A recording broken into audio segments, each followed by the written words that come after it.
Arya Cross opened her eyes to fire.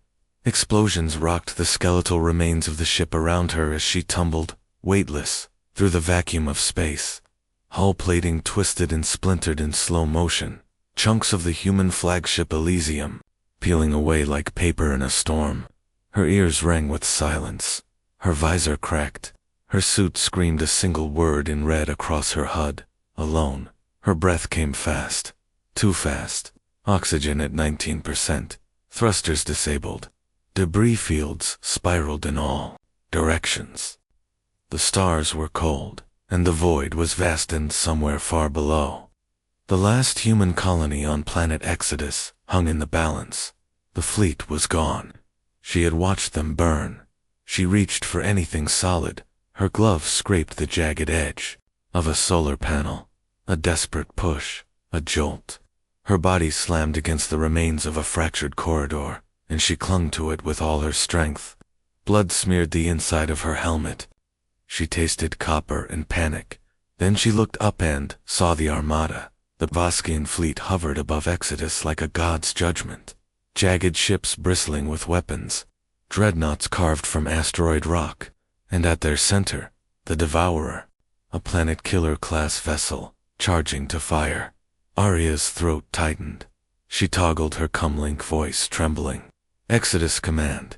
This is Lieutenant Arya Cross. Fleet's destroyed. I'm still alive. Please respond. Static answered. Her. She squeezed her eyes shut, forcing back the helplessness. There was no backup coming. No heroes left. Just her. Then miraculously a voice crackled in, faint, glitched, cross, ... use single quotes, failing, surface exposed. Her stomach dropped. She had minutes, maybe seconds. The shield dome, over Exodus, humanity's last hope, was collapsing. Once it failed, the Voskian energy lances would pierce through like fire through parchment. 3 billion souls. Children, elders, scientists, families who had fled Earth's collapse. Gone in an instant. And all she had was a ruined suit, a broken ship, and whatever resolve remained in her battered bones. She stared out into the wreckage, heart thundering. There had to be something she could do. Some way to buy them time. Her eyes flicked across the debris-twisted engines, shattered plating, drifting fuel, pods, and then paused on a jagged section of the Elysium's hull. The command node. If she could reach it, maybe she could access emergency systems. Maybe. She didn't have time to finish the thought. A chunk of wreckage spun toward her, a steel girder, and, sharp like a blade, Arya twisted mid-air. Pain lanced through her arm as it clipped her shoulder, but she managed to spin and grab the girder, using it to propel herself forward. She kicked off hard, flying toward the distant node. Each breath was thinner now. 10% oxygen. Her fingers slipped once, then found purchase on the outer hatch. She pried it open and crawled inside, coughing, shaking. The lights inside flickered weakly, casting everything in a ghostly blue. The control panel was shattered, but the core was intact. Emergency power cells blinked to life under her touch. She connected her comm to the ship's array and broadcast on all remaining frequencies. This is Lieutenant Arya Cross. Shield grid is failing. If anyone can hear this, I'm initiating a last-ditch relay. Please, help me keep them alive. No response. She activated the diagnostic. Minimal power rerouted. Enough to access guidance thrusters on nearby debris. Enough to form a barrier. Not a perfect one, but maybe enough to intercept the first strike. She input the coordinates, targeting the remains of 3 auxiliary cruisers and 1 fusion tank. If she ignited it at the right moment, it could detonate in the path of the first beam. Redirecting it away from the shield generator, she ran the numbers 3 times. It would work, maybe. She closed her eyes and whispered, "You're not taking us. Not today." Then she hit execute. Outside, the thrusters on the wrecked vessels flickered to life, shifting the massive slabs of debris into new positions, imperfect, but deliberate. A patchwork shield. Seconds later, the Voskian dreadnought began to charge. The skies darkened, the stars vanished behind gathering storm clouds of energy. And then the beam fired. It was light incarnate, a ribbon of death, wider than cities, blazing down toward Exodus. Arya held her breath as the debris collided with it. There was a burst of white, a thunderclap through the vacuum that made her entire world go silent. Her screen went black, her suit shut down, and for a moment, everything disappeared. Then, a flicker of light, backup power returned. Her HUD flickered on. The colony's shield damaged, but intact still held. Her body slumped in relief. A minute won, and maybe, just maybe, that was enough. Smoke filled the fractured interior of the Elysium's command node, and Arya Cross coughed violently as the filtered oxygen hissed weakly through her rebreather. Her bones ached. Her head throbbed. Her left arm was bleeding through the suit where the jagged girder had clipped her. But she was alive, and Exodus wasn't Ashdod, not yet. The beam had struck the redirected wreckage, her makeshift shield. It had worked, a miracle stitched together with math, desperation, and the raw will of a human who refused to die quietly. But now the Voskian fleet was preparing another strike. Faster this time, smarter, and she had nothing left to throw between them and the colony. She needed a plan. She needed a miracle. Crawling deeper into the wreck, Arya flicked on her helmet's torch. The lights revealed twisted halls of metal and floating corpses, her comrades, her friends, the crew of the Elysium. Her heart clenched. No time to mourn, not yet. A flicker of movement to her left. She froze, lifted her pulse pistol with trembling hands. Torchlight landed on a tall, bloodied figure slumped near a shattered bulkhead. Her heart dropped. A Voskian. The alien's mottled gray skin shimmered with biolight. Armor cracked. One of its 6 arms was missing. Its breathing was shallow, glowing. Green blood trailed across the deck. Arya stepped closer, gun aimed. Move, and I vaporize you. The Voskian opened one eye and rasped. If I could move, I wouldn't still be here. She blinked, not what she expected. His accent was thick, but clear. Human standard. You speak English? I learned your language before I learned to hate you, the alien said weakly. Now I'm not sure which I regret more. Her trigger finger twitched. She should shoot. Every instinct screamed it, but she didn't. Instead, she said, "You've got about 5 minutes before the atmosphere venting kills you. Less, if I don't patch that hole in your chest." The Voskian narrowed his eyes. "Why would you help me?" "Because I need information," Arya said. "And because I don't kill helpless people, even aliens." Silence stretched between them, thick with war and unspoken things. Finally, he nodded. "Name's Zarek, Arya Cross." "She," replied, kneeling beside him. She ripped fabric from a dead crewman's uniform and pressed it to Zarek's wound.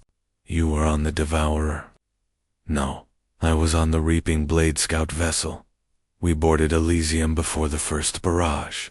I got separated in the chaos." "So you're a soldier?" "I was," he muttered, eyes clouded. "Not anymore." She examined his armor and spotted something strange. His comm implant still glowed, linked to the fleet. A direct connection. "Your comm," she said slowly. "Can it reach your command?" His eyes flicked to hers. "What are you thinking?" "I'm thinking I can send them false telemetry. Trick them into wasting their next shot. Give us time." Zarek gave a bitter laugh. "You humans are insane." "No," Arya said. "We're desperate."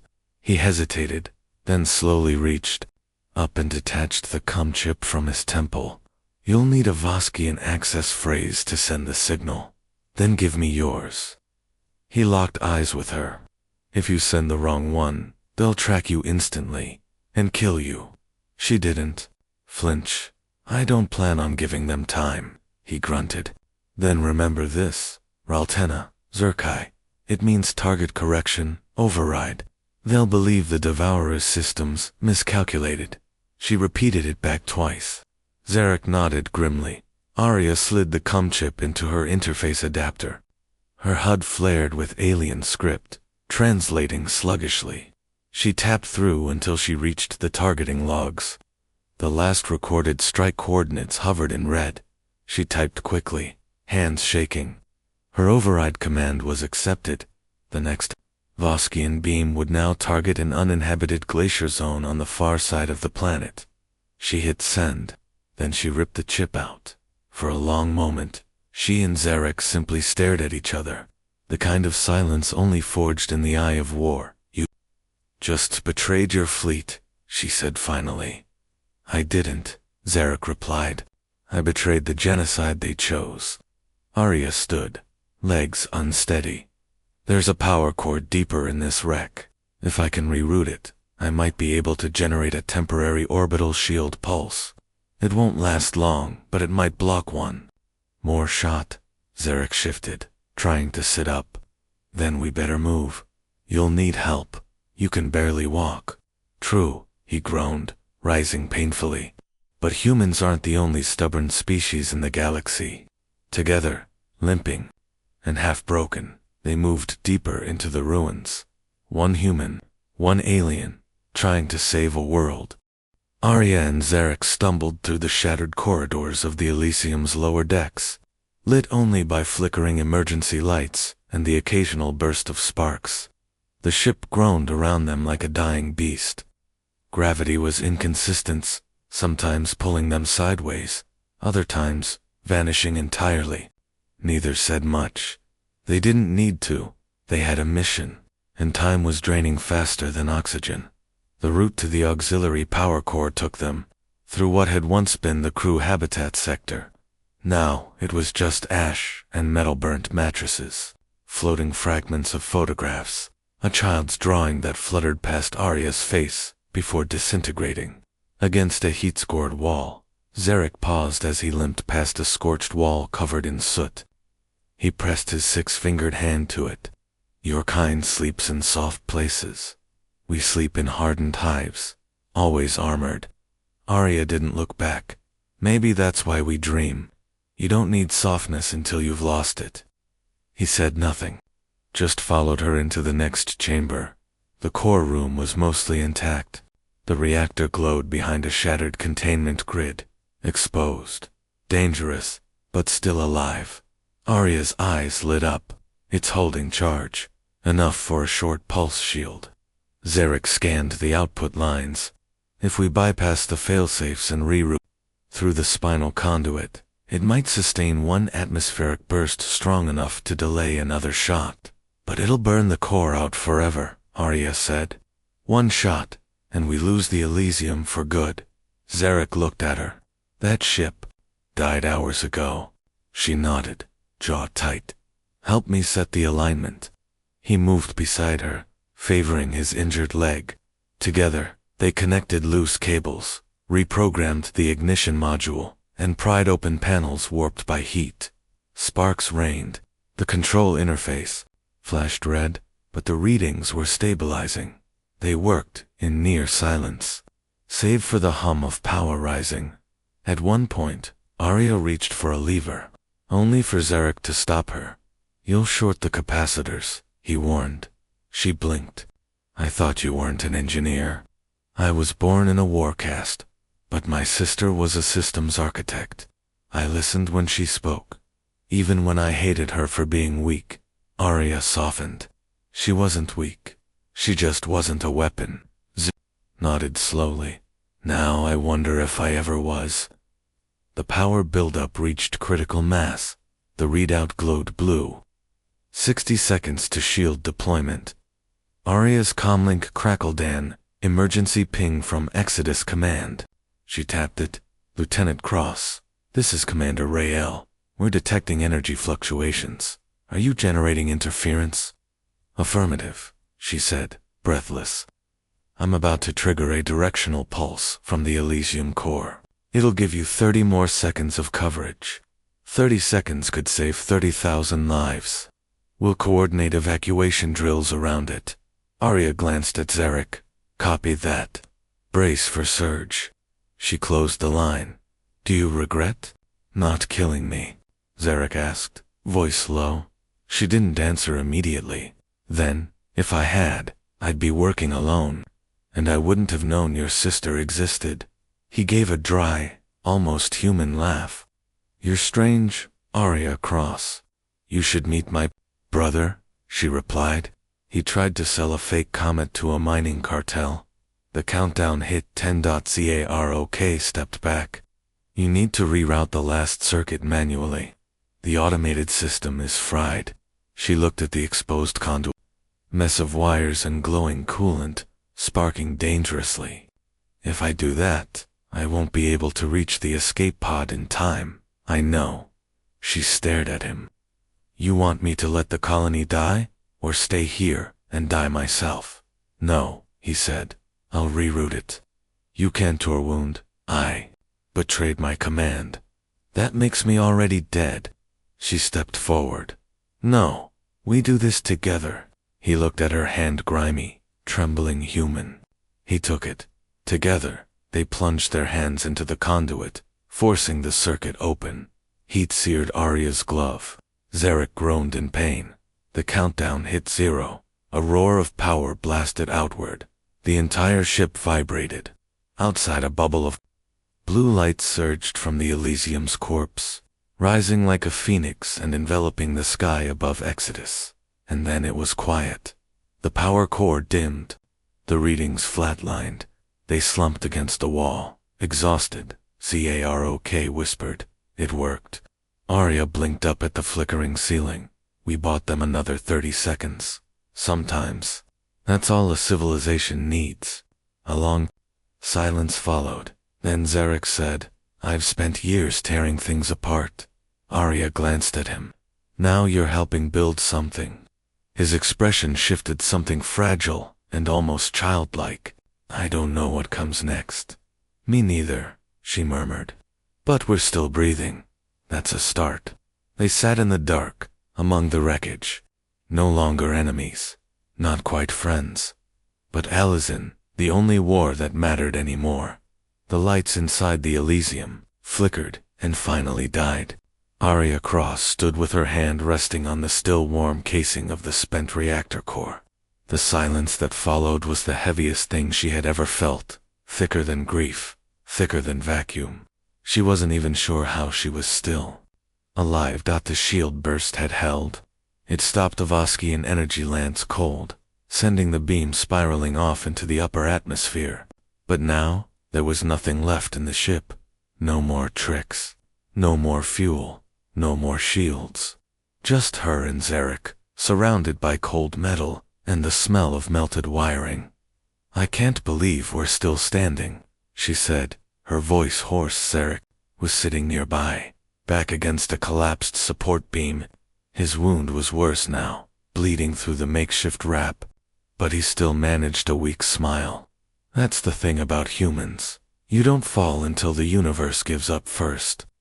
She forced a small grin but didn't respond. Her HUD blinked dimly. Oxygen, 3%. She ran a hand across her helmet, trying to think. Somewhere out there, the Voskian dreadnought was charging again. She could feel it, even without sensors. The rhythm of their assault had become predictable, relentless, like a war drum. Her comlink suddenly crackled. Lieutenant Cross, this is Exodus Command. That burst. We don't know what you did, but you gave us time. We've begun evacuating Zone 3, but we've detected a new energy spike. Arya's stomach dropped.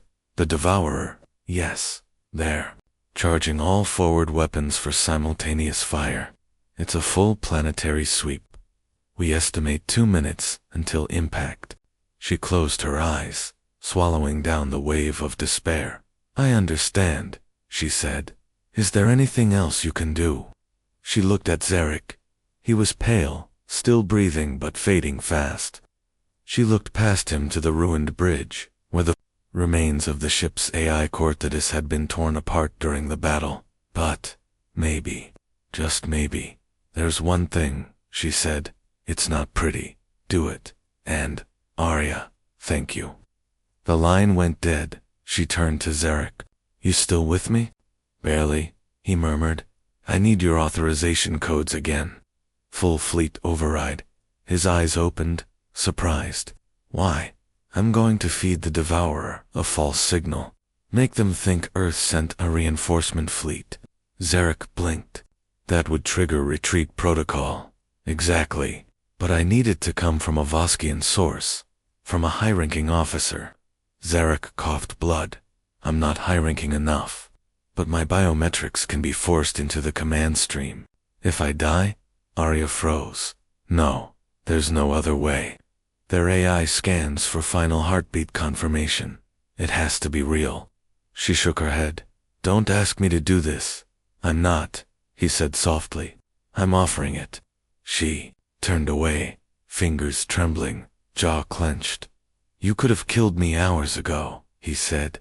But you didn't. You spared me. You changed me. Let me do the same. Tears welled in her eyes. You're the only one left who knows what I went through up here. If you die, I carry this alone.